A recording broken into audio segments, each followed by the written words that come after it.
商业空间的话，它因为东西是固定的，所以我们必须要在我们的空间里面做出可以烘托这个商品的价值，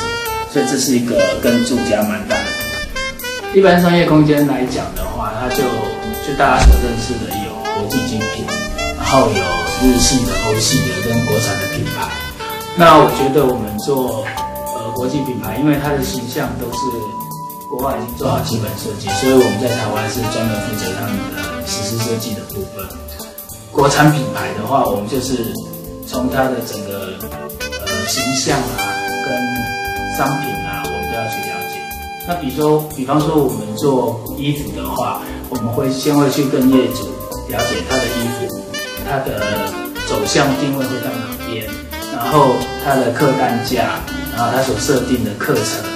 那我们会去做市场分析，然后找出它在市场的假想敌，那会再跟业主讨论，看哪些东西是适合它的商品的，然后将来在这个市场上是可以走有自己独特的风格的这个东西。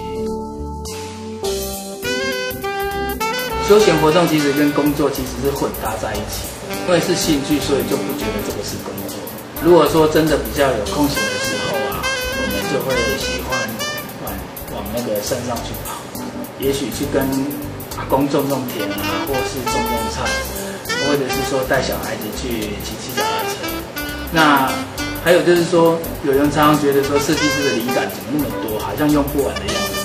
其实不是，因为其实我们自己都会有一个储存我们灵感跟创意的一个方法。比方说，我们平常如果我们灵感设计案子灵感很多的时候，我们就会把它画在我们的布置上面。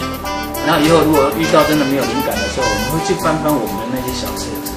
也许我们从那个册子里面找寻到我们的灵感。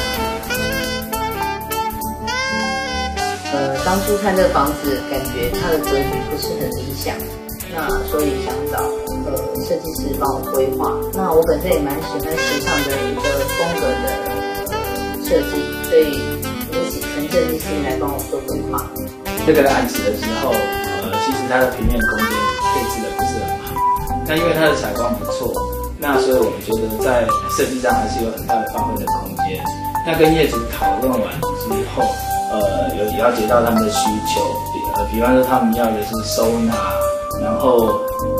还有一些机能性，我们都有做考虑。那业主他们本身蛮年轻的，那所以我们就会采取一些比较商业空间的手法，比方说我们应用一些